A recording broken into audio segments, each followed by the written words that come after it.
All right, let's break it down.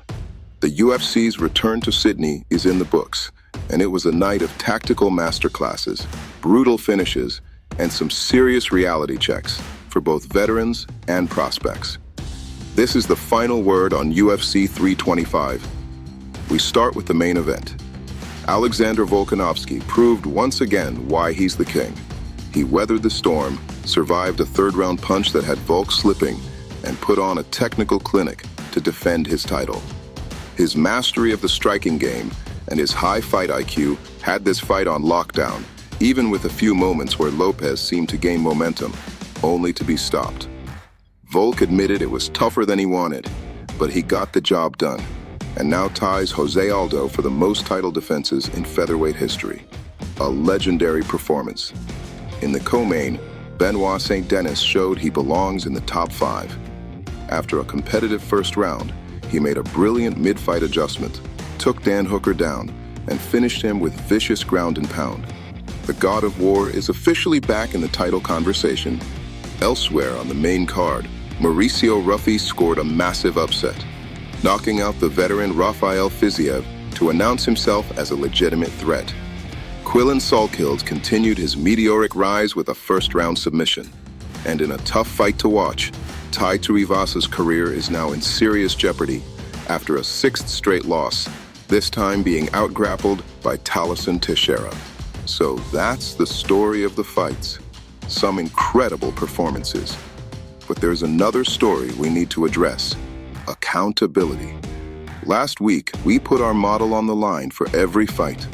Now, it's time to see how we did against reality. Let's get right to the numbers. Of the 13 fights that took place, the model went 8-5 for a 62% accuracy rate. A challenging night, especially on the undercard. Let's look at where things went right and where they went wrong. First, the hits. We correctly identified Volkanovski's path to victory, Saint Denis's grappling advantage, Teixeira's path to neutralizing Tuivasa, and the dominance of rising stars like Quillan Salkild and Cam Rouston. But the real story is in the misses.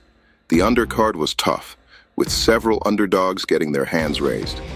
We missed on Torres Finney, who lost to the returning Jacob Malkoun. We also missed on Khan Offley, Lawrence Louis, and Keiichiro Nakamura, who all pulled off wins as underdogs. The biggest miss of the night was on the main card. We picked Rafael Fiziev over Mauricio Ruffy.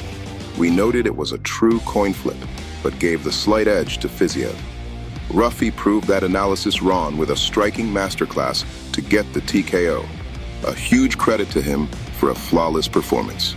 So, the final analysis of our model's performance: a 62% success rate is a passing grade, but it's below our standard. It was a night that highlighted the volatility of MMA, especially on a card stacked with close matchups. Several of our misses, like Fiziev Ruffy and Finney Malkoun, were flagged as razor-thin or coin flip fights from the start, and the coin landed on the other side. It's a humbling reminder that while we trust the data, we always have to respect the chaos. We show our work, win or lose. What was the biggest surprise of the night for you? Let us know your take in the comments.